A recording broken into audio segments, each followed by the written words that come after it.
What if one moment could change everything? A father pinned against his car, his children screaming in fear, two cops gripping their holsters, ready to escalate. Then a deep, booming voice cuts through the chaos. Hey, that's enough. The officers turn and freeze. Shaquille O'Neal is walking toward them. What happens next will leave the entire world watching. Wait, before we go any further, I gotta ask, where are you watching from? Drop it in the comments, and don't forget to subscribe. Marcus grips the wheel so tightly that his knuckles turn white. His pulse races as the flashing red and blue lights in his rearview mirror illuminate the dark street.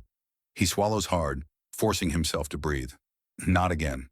From the back seat, his 7-year-old daughter Ava peeks over the top of her booster seat, her voice small but trembling. Daddy, what's wrong? Beside her, his 10-year-old son, Jaden, stiffens. He knows. They both do. Marcus forces a smile into the mirror, though his face feels like stone. It's okay, baby. Just stay quiet and don't move. His voice is steady, but his hands shake as he signals and carefully pulls the car to the curb. He keeps his hands on the steering wheel, fingers spread wide where the cops can see them. He's learned. He's done everything right. But still, here he is. Outside, the night is eerily quiet except for the sound of boots crunching on pavement. The two officers step out of their cruiser. One of them, a tall, broad-shouldered man with a square jaw, adjusts his belt, his hand resting near his holster. The second officer lingers a few steps behind, arms crossed, watching like a hawk. Marcus fights to keep his breathing even as the first officer approaches. The cop doesn't just knock, he raps aggressively, the force rattling the glass. License and registration, now. The way he says it makes Marcus's stomach twist. There's no explanation. No, sir, do you know why I pulled you over? Just demand and authority. Moving slow, painfully slow, Marcus speaks before he moves. I'm reaching for my wallet in my back pocket. The officer smirks. Yeah, let's hope that's all you're reaching for. Ava lets out a tiny frightened whimper. Jaden, silent and stiff, grips his sister's hand. Marcus exhales through his nose. Stay calm. Don't escalate. Just get home. He carefully retrieves his wallet, pulls out his driver's license, and then reaches for the glove compartment for the registration. As soon as his fingers touch the paper, the second officer shifts forward. Hands where I can see them, he snaps. Marcus freezes. I was just grabbing... I said hands where I can see them. Jaden gasps, pulling his little sister closer. Ava starts crying, her tiny body trembling. Marcus slowly retracts his hands, placing them back on the wheel. Sir, my registration is in the glove compartment. The first officer exchanges a glance with his partner. A cruel smirk plays on his lips. That's so? He leans down slightly, peering into the car. You got anything in there we should know about?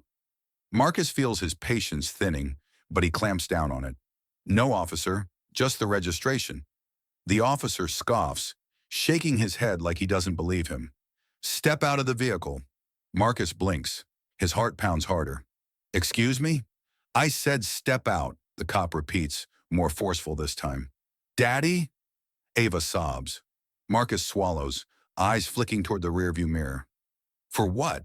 What did I even do? But he knows better than to argue. Stay calm. Just get home. Slowly he unbuckles his seatbelt, hands still visible. He glances back at his kids, their wide, fearful eyes boring into him. It's okay, he whispers, forcing a reassuring smile he doesn't feel. Everything's gonna be okay. But as he reaches for the door handle, the second officer suddenly yanks it open, grabbing Marcus by the arm. Didn't I say now? Jaden shouts. Stop! Marcus stumbles as the cop pulls him out, rougher than necessary, and then he hears it, a deep voice cutting through the night like a thunderclap. Hey, that's enough! Both officers freeze. Marcus, stunned, turns his head. His mouth falls open. A massive figure steps forward from across the street, moving like a shadow giant. Shaquille O'Neal is walking toward them. Marcus's pulse thrums in his ears as he keeps his hands exactly where they are. On the steering wheel, fingers spread wide. He knows every movement has to be slow, deliberate. One wrong move, one misinterpretation, and this night could go from bad to worse. The officer outside his window leans in, eyes cold and sharp. License and registration. His voice is flat, almost bored, but his posture says something else. One hand hovers near his holster, fingers twitching. Marcus licks his lips and speaks before moving. My license is in my wallet. Registration is in the glove compartment. I'm going to reach for them now. Slowly. The officer snorts, tilting his head. You don't tell me what you're going to do. I ask the questions. You answer. Marcus clenches his jaw but doesn't argue. Stay calm. Just get through this. In the back seat, Ava sniffles, her little fingers clutching at Jaden's arm. Jaden doesn't move, his wide eyes locked on the officer. His jaw is tight, too tight for a 10-year-old. He shouldn't have to know this fear, but he does. The second officer, who had been lingering behind, steps forward.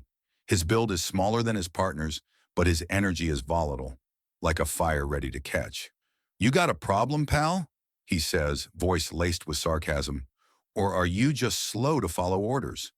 Marcus exhales through his nose. I don't have a problem, officer. Just trying to cooperate. The first cop rolls his eyes.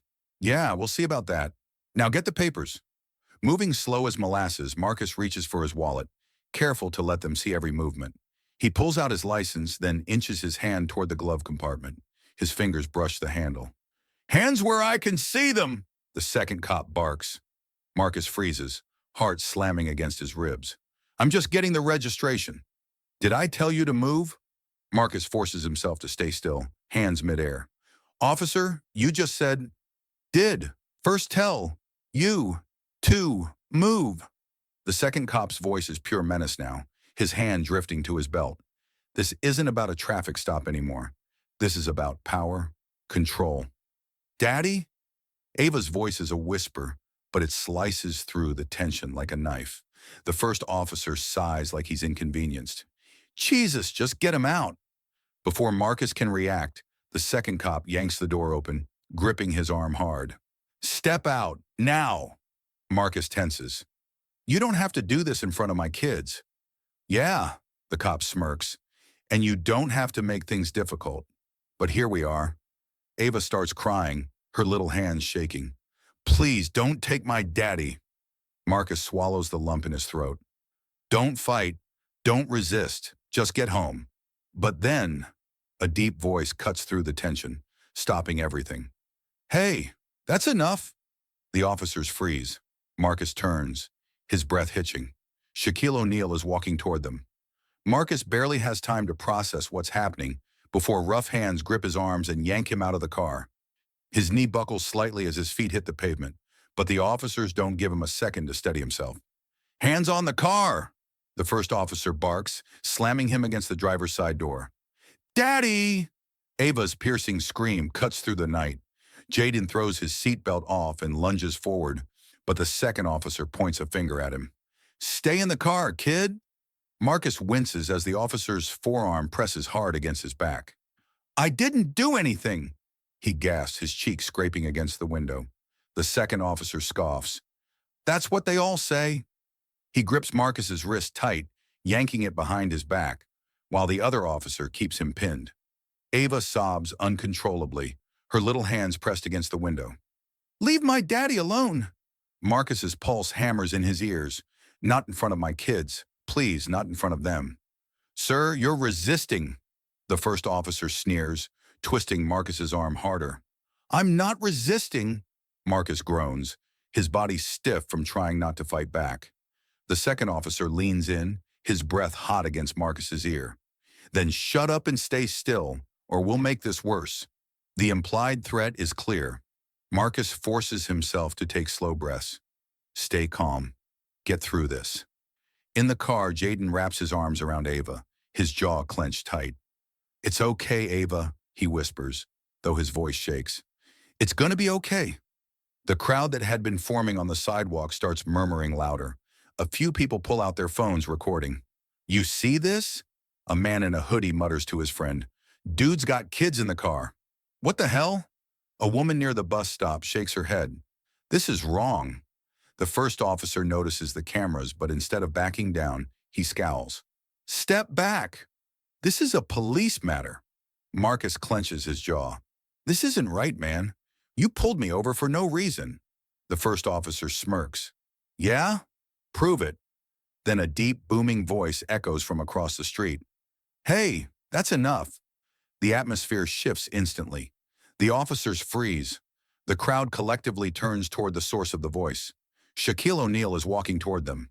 His massive frame moves deliberately, his face unreadable. The streetlights cast a glow over him, making him look even bigger, more imposing. Someone in the crowd gasps. Oh my God, is that Shaq? A teenager holding a phone whispers, This just got interesting. The second officer, still gripping Marcus's arm, glances at his partner. What the hell is this?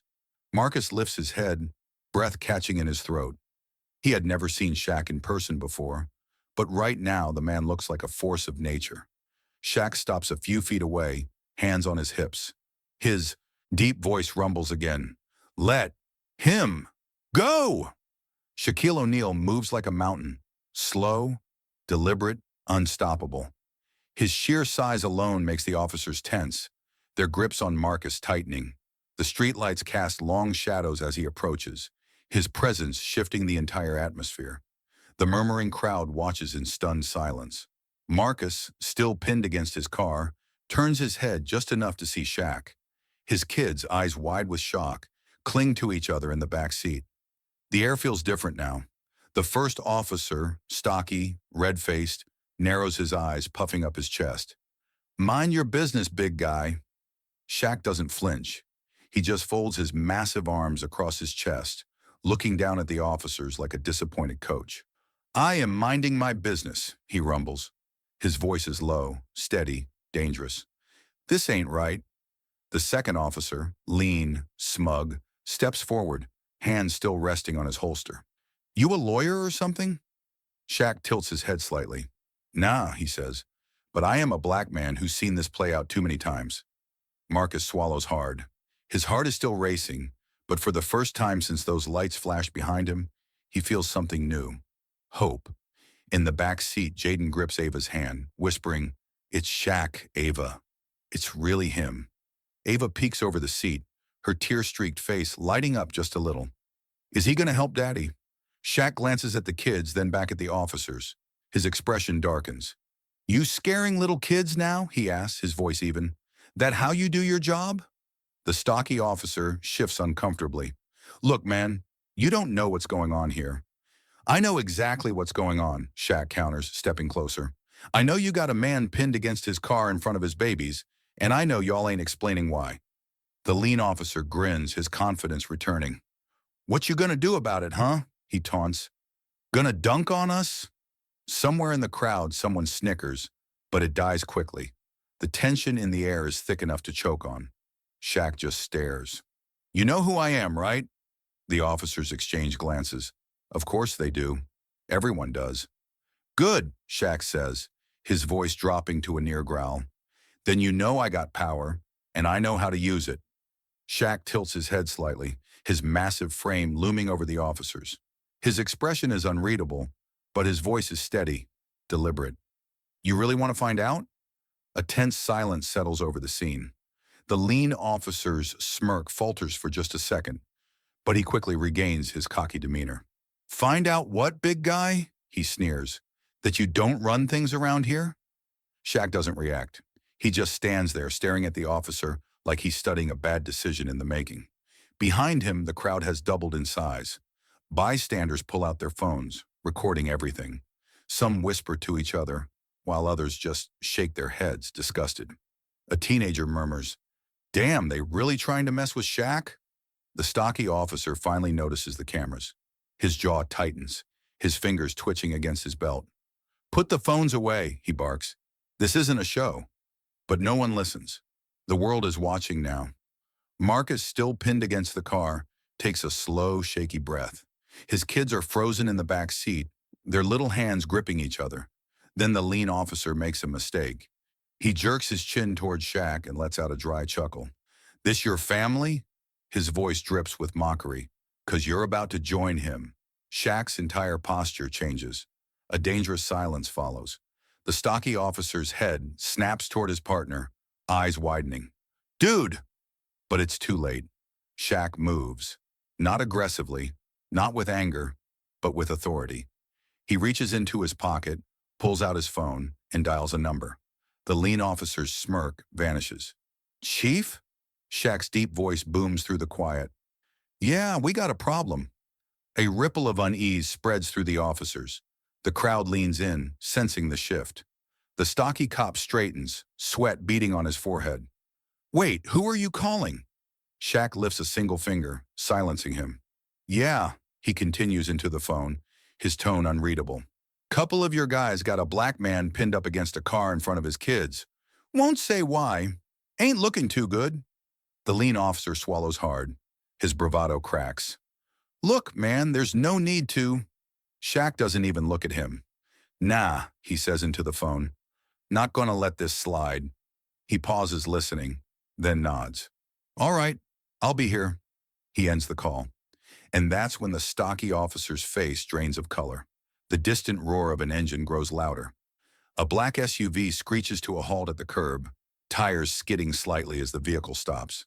The doors swing open, and Police Chief Ramirez steps out, his expression thunderous. The crowd murmurs, shifting uneasily. Phones are still recording. The two officers straighten, suddenly stiff and alert. They know they're in trouble. Ramirez scans the scene quickly.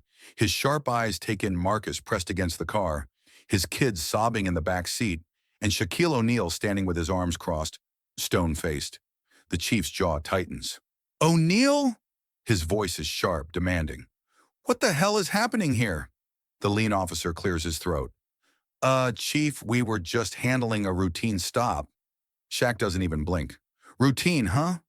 His voice is calm but heavy with weight. He gestures toward Marcus. "So y'all slam fathers into cars in front of their kids? That's your routine?" Ramirez's glare shifts toward his officers. "Tell me this isn't true." The stocky cop stammers. "Sir, he was acting suspicious." Marcus, still pinned against the car, lets out a shaky, bitter laugh. His lip is split, and his hands tremble as he steadies himself against the vehicle. "Suspicious? I was taking my kids home. You pulled me over for nothing, then ripped me out of my car like I was some damn criminal." His son, still clutching his sister's hand in the back seat, wipes at his tears. "They hurt Daddy," he whispers. The chief's expression hardens. The lean officer quickly backpedals. "Sir, it was a misunderstanding." "Enough!" Ramirez's voice cuts through the air like a whip. The street is dead silent now. Even the onlookers stop murmuring. "You two," the chief says, his voice deathly low. "Inside. Now."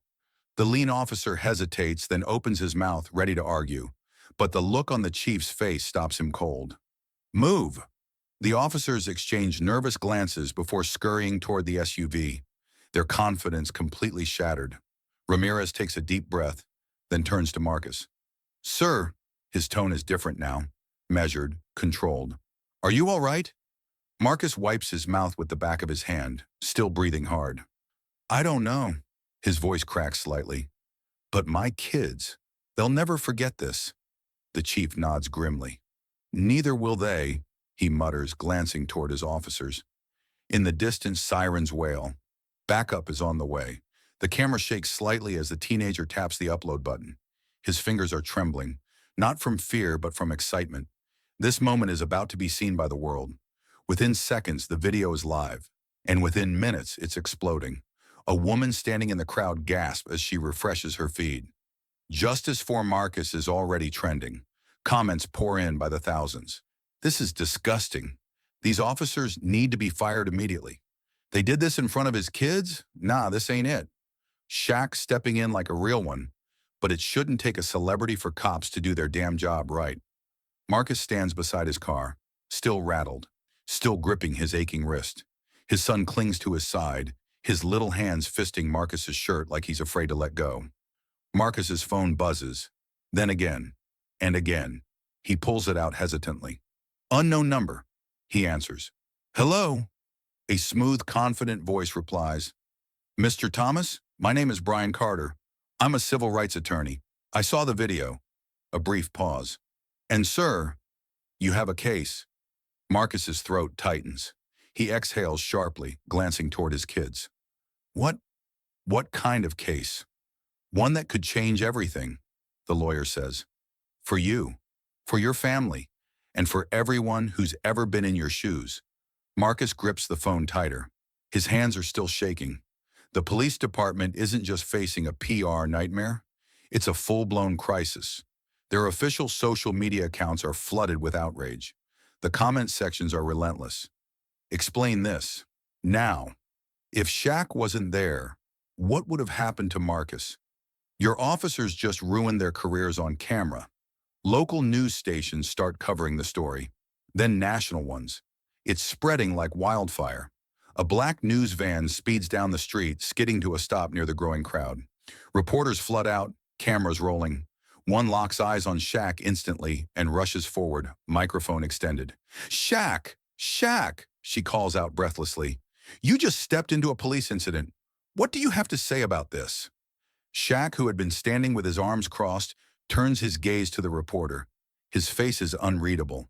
He exhales slowly. I'll talk. The reporter nods quickly, pushing the mic closer. Do you think this was a case of racial profiling? Shaq's jaw tightens. He glances at Marcus, then at the kids still clinging to their father. And then he lifts his head and looks directly into the camera. This ain't about what I think, he says. His voice is steady, deep, and commanding. It's about what y'all just saw with your own eyes. The world is watching. The cameras are rolling. The world is watching. A reporter lunges forward, shoving a microphone close to Shaq's face. Shaq, what do you have to say about this? Shaq exhales, his massive frame towering over the crowd. His expression is calm, but his eyes are sharp, intense. He knows the weight of his words in this moment. He takes a step forward. The crowd hushes. Even the reporters fall silent. This ain't about me, Shaq says, his voice deep and steady. It's about accountability. A murmur spreads through the onlookers. Some nod. Others grip their phones tighter, still recording. Shaq turns toward Marcus, then looks back at the cameras. Cops like them, he says, motioning toward the police station. Make all the good ones look bad. The reporter blinks, caught off guard by the bluntness of his words. So, you believe the officers were in the wrong? Shaq's jaw tightens. You saw the video. The whole world did. He glances at Marcus's kids, still clinging to their father. What did those kids do to deserve watching their daddy get thrown around like that? The crowd shifts uneasily. The weight of his words hangs thick in the air. Another reporter steps in. But Shaq, do you think... Before she can finish, a voice cuts through the tension. They won't be officers much longer. All eyes turn. Chief Ramirez steps forward, his face hard, unreadable. The tension thickens. He clears his throat, looking at the cameras, then back at Shaq. Internal Affairs has already started reviewing the footage. They've got multiple complaints on their records, ones that should have been dealt with sooner. But I'll say this, the chief squares his shoulders. These men, they don't represent what it means to serve. Not anymore. Effective immediately, they're suspended. A collective gasp ripples through the crowd. Shaq gives a slow nod, as if he expected nothing less. Good, he says simply. Marcus, still shaken, looks up. His voice is hoarse, barely above a whisper. So that's it? They just walk away? The chief shakes his head. There will be a full investigation. They will be held accountable. Shaq places a firm hand on Marcus's shoulder. You're not fighting this alone. The moment feels monumental. The cameras flash. The crowd murmurs. The world is listening. Suddenly, tiny footsteps race across the pavement. Shaq barely has time to react before Marcus's kids throw themselves at him, hugging him tightly. The little girl looks up at him with tear-filled eyes. Thank you, she whispers. Shaq smiles softly, crouching down so they're eye level. Y'all take care of your dad, all right? The boy nods fiercely. We will. Shaq ruffles his hair gently before standing back up, looking over at Marcus. Now, he says, voice still steady, let's make sure this never happens again. The cameras catch everything. The cold, sterile walls of the police station seem to close in. The fluorescent lights buzz overhead as the two officers sit stiffly in the interrogation room, hands clenched into fists. Across from them, Internal Affairs investigator James Carter flips through a thick file. Page after page, he studies their records, his expression darkening with every turn. Finally, he exhales sharply and tosses the file onto the desk with a loud slap. You two have been a problem for a long time, Carter says, his voice cold. Complaints from civilians, excessive force reports, racial profiling accusations, and somehow you always walked away with a slap on the wrist. The first officer, the taller of the two, scoffs. Come on, Carter, this is all blown out of proportion. That guy in the car? He looks suspicious. Carter's eyes narrow. Suspicious? He was sitting in his car with his kids. The second officer, the younger one, leans forward. This is only happening because that damn celebrity got involved. If O'Neal wasn't there, no one would have cared. Carter's jaw tightens. And that is exactly why you two don't deserve to wear the badge. He pulls out a final sheet of paper and slides it across the table. The officer's termination notices. Effective immediately, Carter says. You're both fired. The room is dead silent for a moment. Then the first officer slams his fist on the desk, shaking the entire room. This is bull... Carter cuts him off with a deadly calm voice. This is accountability. The second officer's face turns red. This is O'Neal's fault, he hisses. Carter lets out a short, humorless laugh. He leans forward, resting his elbows on the table. No, he says, his smirk cold. This is your fault. Both officers glare at him, but they know there's nothing left to say. The door swings open, and two uniformed officers step in. Time to go. As they're let out, they pass by a television in the hallway. Shaquille O'Neal is on the screen, speaking to reporters. This isn't just about two bad cops, he says. It's about making sure good people don't have to live in fear anymore. The first officer clenches his jaw and looks away. The second one swallows hard. They step out of the station, not as officers, but as disgraced men. And the world is watching. Marcus's lawyer leans back in his chair, a slow grin spreading across his face. You've got a case, and a big one. Marcus sits across from him, still trying to process everything. The past few days had been a blur, from getting thrown against his car in front of his kids to Shaquille O'Neal stepping in like something out of a movie, and now sitting in this law office, hearing that justice might finally be on his side. It didn't feel real. You mean I can actually win? Marcus asks, his voice cautious, like he's afraid to hope. The lawyer nods. This isn't just about an illegal traffic stop. It's about excessive force, wrongful detainment, psychological trauma, especially for your kids. And considering how much media attention this case has gotten, the city's going to want to settle fast. Marcus exhales, rubbing his forehead. So what does that mean for me? The lawyer clasps his hands together. It means, Marcus, that those officers might have ruined your night, but they just secured your future. Weeks pass, and the case moves quickly. The city doesn't want a drawn-out battle. The footage of Shaq standing between Marcus and the officers is everywhere. On news stations, social media, even late-night talk shows. The police department, desperate to save face, offers a hefty settlement. Enough to pay off debts, move into a safer neighborhood, and ensure his kids never have to experience anything like that again.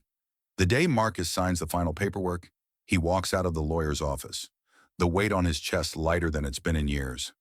That night, his kids sleep peacefully for the first time in weeks. No nightmares, no fear of police cars driving by their house. Marcus stands in their doorway, watching them breathe softly. He swallows the lump in his throat. They deserve this peace. As news of the settlement spreads, something incredible happens. The community rallies around him. Neighbors drop by, offering congratulations.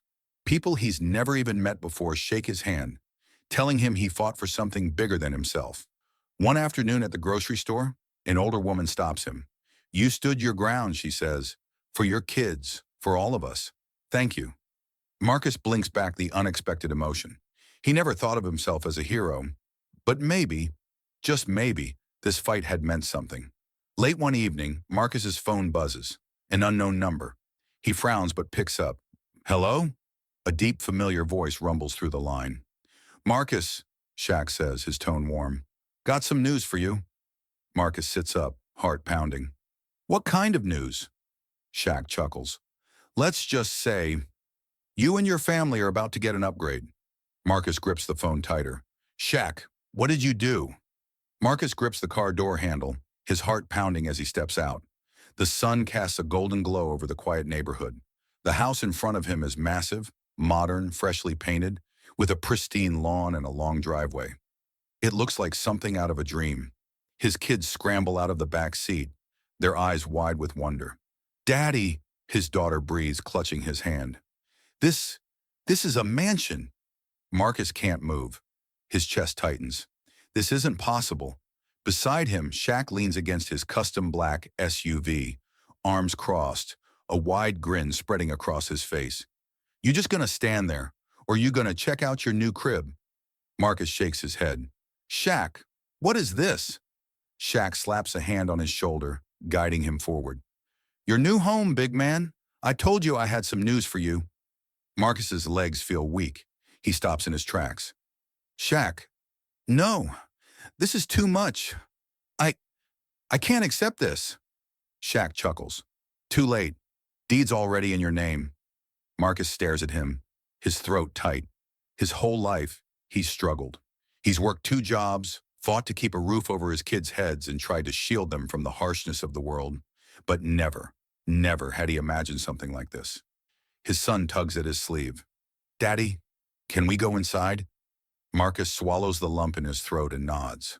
The front door swings open, and the kids race inside, their laughter echoing through the open space. The living room is massive, with high ceilings and plush furniture. A brand new TV sits mounted on the wall. The kitchen gleams, all stainless steel and marble countertops. Marcus wanders through the house in a daze, his fingertips brushing against smooth walls, polished wood floors. This is real. This is happening. His daughter runs back to him, eyes sparkling. "Daddy, we each get our own room." His son nods eagerly. "And there's a backyard with a basketball hoop." Marcus chuckles, shaking his head. "Of course, Shaq made sure there was a hoop." Shaq grins from the doorway. "Gotta make sure the kids learn the game early." Marcus turns to him, his eyes glistening. "Shaq, I don't even know how to say thank you. This is beyond anything I could have dreamed for my family." Shaq steps forward, placing a firm hand on his shoulder.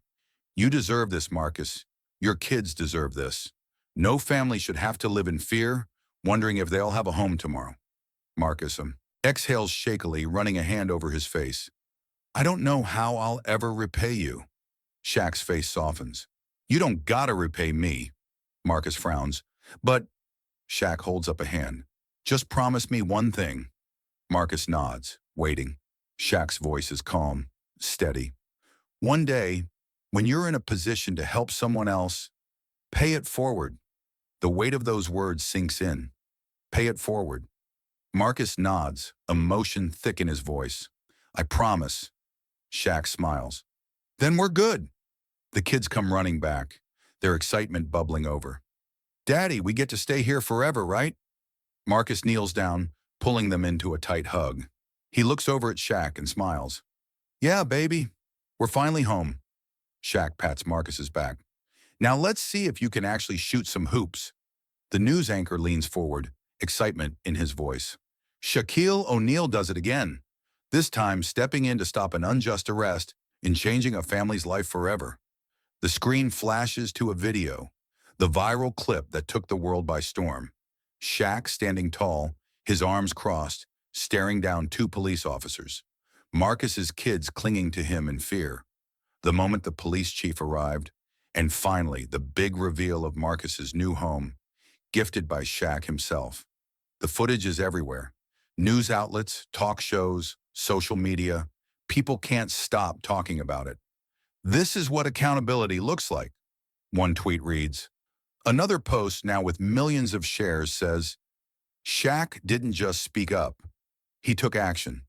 We need more of this in our world." The video spreads across TikTok, Instagram, YouTube. Celebrities chime in. Politicians weigh in. The pressure on the police department intensifies. And within a week, change begins. Following the massive public outcry, the city's police department announces immediate reforms. A press conference is held. The police chief stands before the cameras, his expression serious. Effective immediately, new de-escalation training will be required for all officers. We are implementing body cameras on every shift, and the officers involved in this incident will never serve in law enforcement again. The reporters fire off questions. Would these changes have happened if Shaquille O'Neal hadn't stepped in? The chief exhales. Honestly, probably not. But it shouldn't take a celebrity for us to do the right thing. We need to be better, and we will be.